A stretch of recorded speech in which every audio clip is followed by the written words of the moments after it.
बच्चों।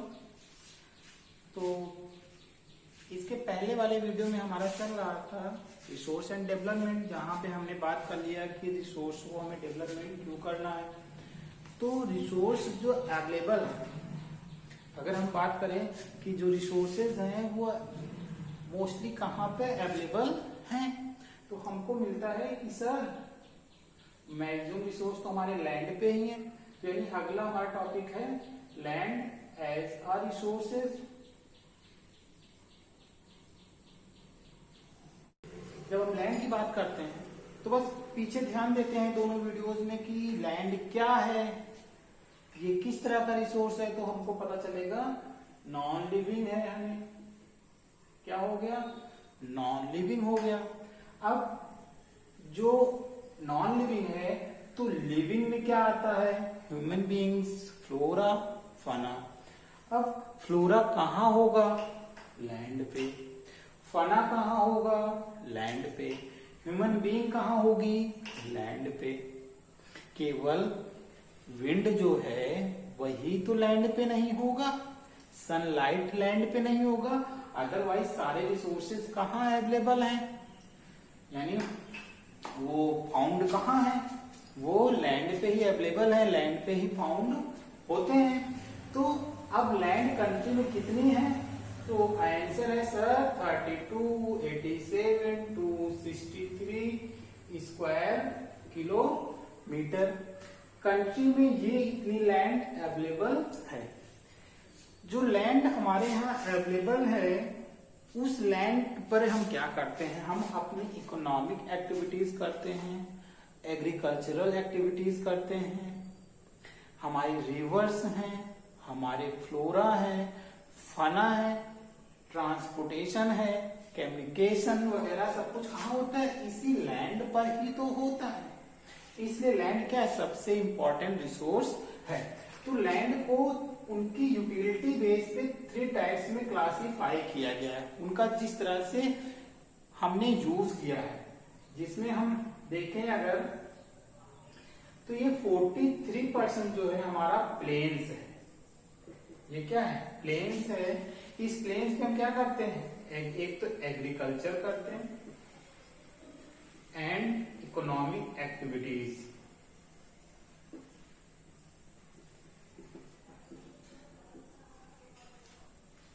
प्लेन्स में क्या करते हैं, इकोनॉमिक एक्टिविटीज। तुम्हारा क्वेश्चन जो बनेगा बोर्ड में केवल इतना ही बनेगा कि इंडिया का जो एरिया है वो कितना है, तो तुम्हें लिखना है 32, 87, 263 स्क्वायर किलोमीटर। इसके बाद जो लैंड क्लासिफाई है वो 3 पार्ट्स में है, यानी उनकी यूटिलिटी के बेस पे 43% क्या है, वो प्लेन्स है, 27% क्या है, वो प्लेट्यूज है। प्लेट्यूज में हमें क्या मिलता है, हमें मिनरल्स एंड मेटल। अब रेस्ट ऑफ 30% क्या हो गया, वो हो गया माउंटेन्स। अब माउंटेन्स में क्या होती है, एक तो रिवर ओरिजिनेट होती है। ऐसा कहीं नहीं है कि रिवर्स केवल कहाँ ओरिजिनेट होंगी, माउंटेन्स में, बट मैक्सिमम कहाँ है, माउंटेन से। और साथ में माउंटेन्स किस लिए होते हैं, टूरिज्म। क्यों, क्योंकि यहाँ पे एक अलग जियोग्राफिकल कंडीशन है।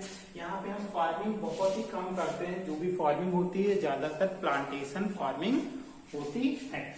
तो लैंड क्या है, इंपॉर्टेंट रिसोर्स है for the purpose of agricultural, domestic, commercial uses and also for wildlife, floras, fauna. Area कितना है, 32, 87, 263 स्क्वायर किलोमीटर। उनकी लैंड की यूटिलिटी बेस पे लैंड को क्लासिफाई 3 पार्ट्स में किया गया। 43% प्लेन्स है जहाँ पे एग्रीकल्चरल एंड इकोनॉमिक एक्टिविटीज होती है, 33% माउंटेन्स है जहाँ से रिवर ओरिजिनेट होती है, साथ में टूरिज्म सेंटर है वो। 27% क्या है, प्लेट्यूज है जहाँ पे मिनरल्स और मेटल्स की माइनिंग होती है। जब लैंड की यूटिलिटी बेस पे है तो इनका फिर लैंड यूज पैटर्न क्या है, यानी हमने कितना लैंड यूज कर रखा है, या फिर इंडिया का जो स्टेट्स हैं वो किस तरह लैंड यूज कर रहे हैं। तो जिसमें हम देखते हैं कि इसका 93% फिल इन दी ब्लैंक्स में आ सकता है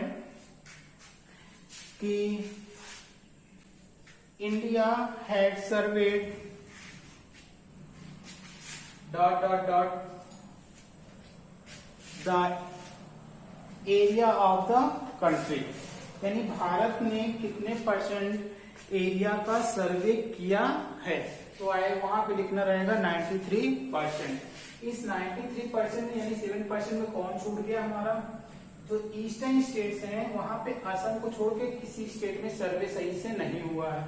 इसके अलावा जो जम्मू कश्मीर है, जम्मू कश्मीर का एक थोड़ा सा हिस्सा अक्साई चीन जिसको बोलते हैं, उसे चाइना ने ऑक्युपाइड किया, उसका भी सर्वे नहीं हुआ है। यानी ये दो रीजन्स सर्वेड नहीं हुए, जिसकी वजह से कंट्री के पास केवल 93% लैंड का लैंड यूज पैटर्न है, जिसमें गवर्नमेंट ऑफ इंडिया ने 1960, 1961 एंड 2008, 2009 में जो रिपोर्ट अपने तैयार किया है, इस रिपोर्ट के तहत हम देखते हैं कि जो permanent pasture and grazing land है वो कंटिन्यूअस क्या हो रही है, डिक्लाइन हो रही है।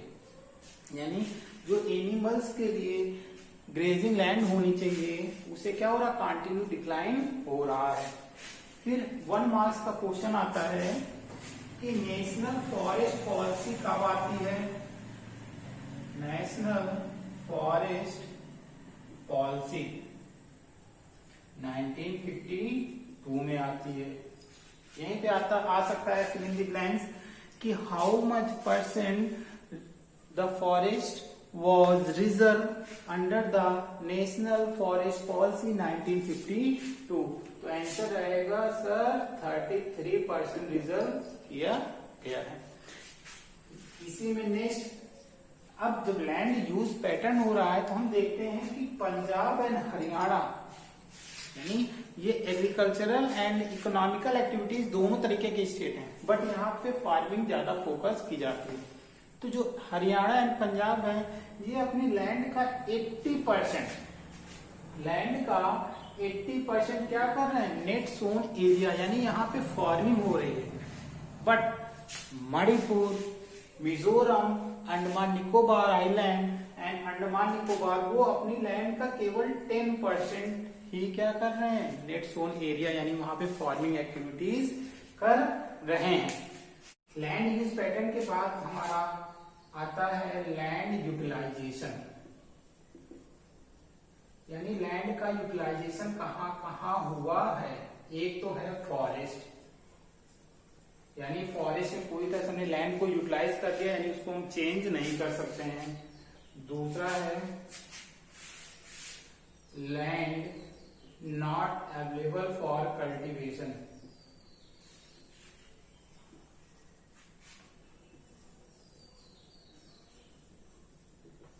ये कैसे, इसमें एक तो मिलेगा हमें बैरन लैंड, क्या हो गया, बैरन लैंड, यानी ये लैंड कल्टीवेशन के लिए अवेलेबल नहीं है। दूसरा है इसी में नॉन एग्रीकल्चरल एक्टिविटीज,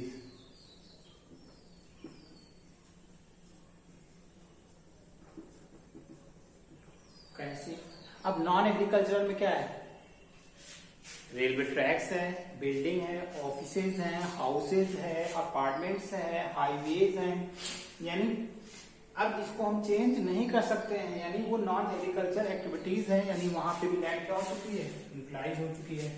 नेक्स्ट है हमारा अनकल्टिवेटेड वेस्ट लैंड, यानी वो पूरी तरह से वेस्ट हो चुकी है, उस पर हम कल्टीवेशन कर ही नहीं सकते हैं। कैसे, एक तो हो गया permanent pastures and grazing land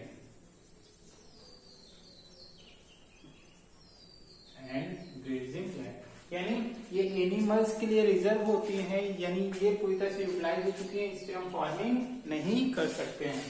फिर ट्री क्रॉप्स,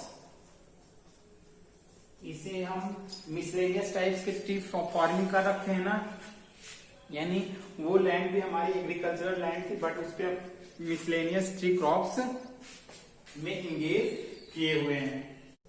इसी में है हमारा कल्चरेबल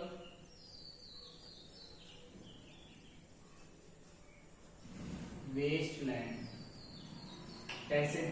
जब हम कल्चरेबल वेस्ट लैंड की बात करते हैं तो इसमें हम जो हमारी नेक्स्ट पे आएगा फैलो लैंड जो है, फैलो लैंड 2 पार्ट्स में क्लासीफाई है। तो जो मैक्सिमम 5 ईयर है, आफ्टर 5 ईयर्स हम कभी कभी क्या करते हैं कि किसी के यहाँ कोई नहीं होता फार्मिंग करने वाला, तो वो लैंड किसमें आ जाती है? Culturable waste land. एग्रीकल्चर के लिए है, अवेलेबल है, लेकिन हो सकता है फॉर प्रॉब्लम ऑफ मनी और फार्मिंग करने वाले लोग ना हो, इस वजह से उस पर हम फार्मिंग नहीं करते हैं। 5 ईयर से अधिक इसमें हमने फार्मिंग छोड़ रखी है। इसके बाद है हमारा इसी में फैलो लैंड। फैलो लैंड यहाँ पे 2 पार्ट्स हैं। करंट फैलो लैंड, ये एग्जाम में आता है 1 मार्क्स में। Current fallow land left farming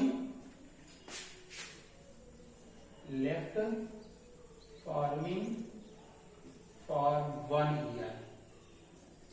यानी करंट फैलो लैंड यानी ऐसी लैंड जिसपे हमने फार्मिंग मैक्सिमम 1 ईयर के लिए क्या कर रखी? लेफ्ट कर रखी है। इसी में दूसरा है other than current fallow land. इसमें हमने above 1 years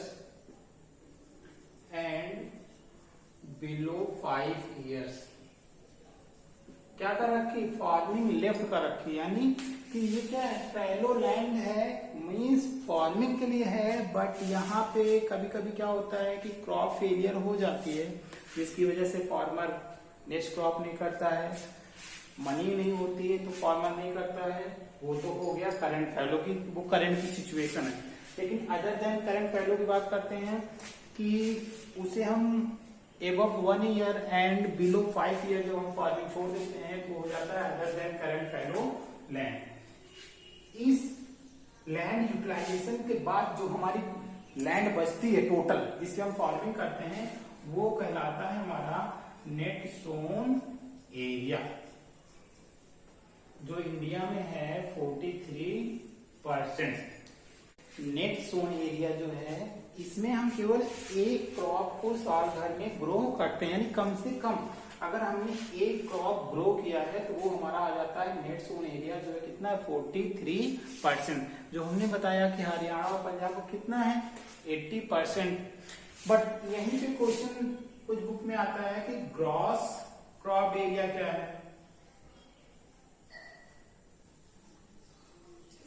तो ग्रॉस क्रॉप एरिया यानी कि ऐसी एरिया है, यानी नेट जोन क्या हो गया? यानी जिसपे हमने फार्मिंग की है साल में एक बार, टोटल एरिया हो गया हमारा। बट ग्रॉस क्रॉप यानी कि जिसपे हमने एक से अधिक बार फार्मिंग की है।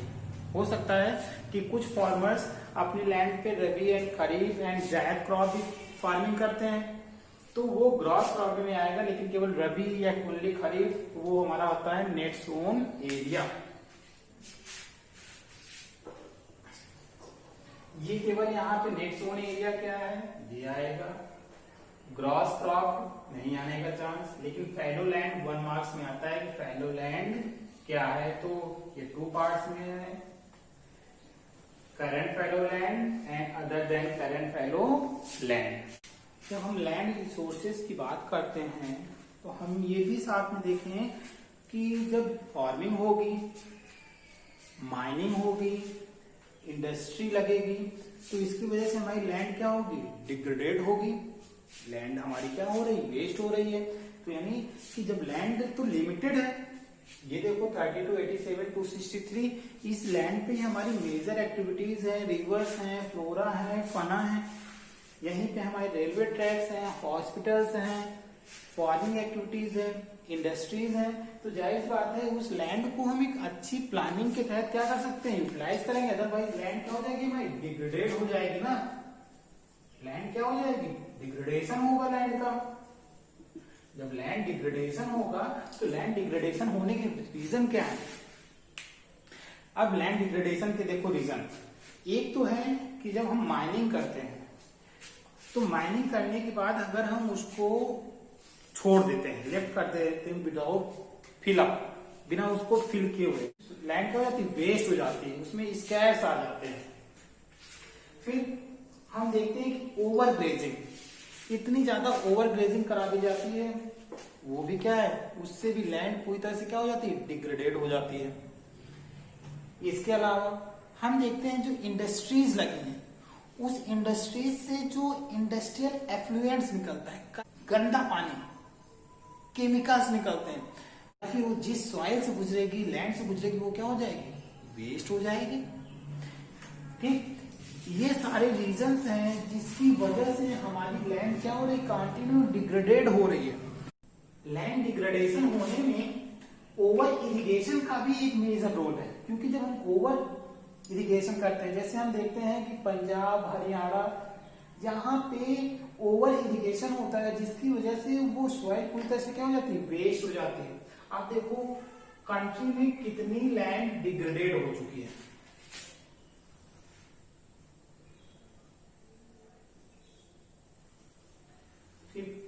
% पे तो वाटर है, वाटर को तो हम हटा नहीं सकते। 28% पे क्या है? फॉरेस्ट है।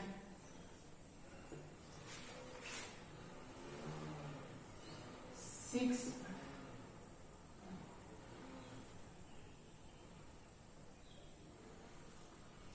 % पे हमारा सैलीन है, यानी जहां पे हमें नमक मिल जाता है, और 10% हमारी विंड इरोडेड है, जो हवा के द्वारा हमारी लैंड क्या हो चुकी है? वेस्ट हो चुकी है।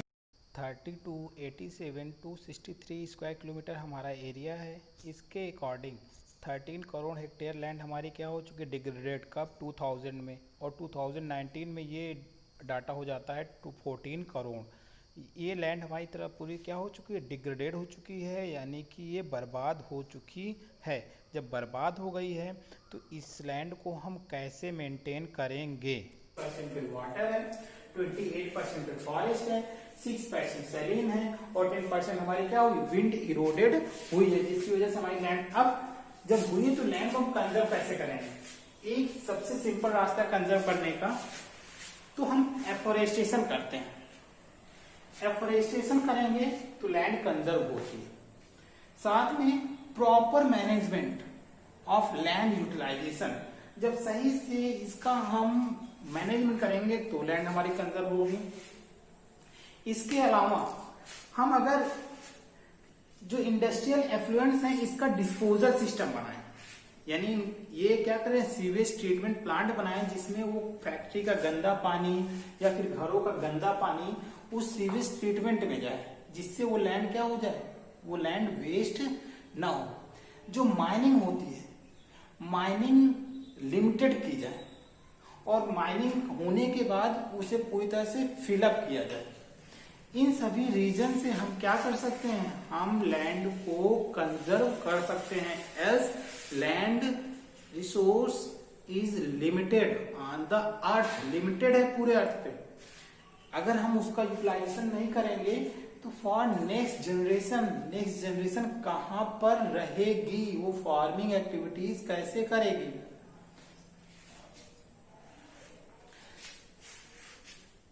लैंड रिसोर्सेज हो गया है।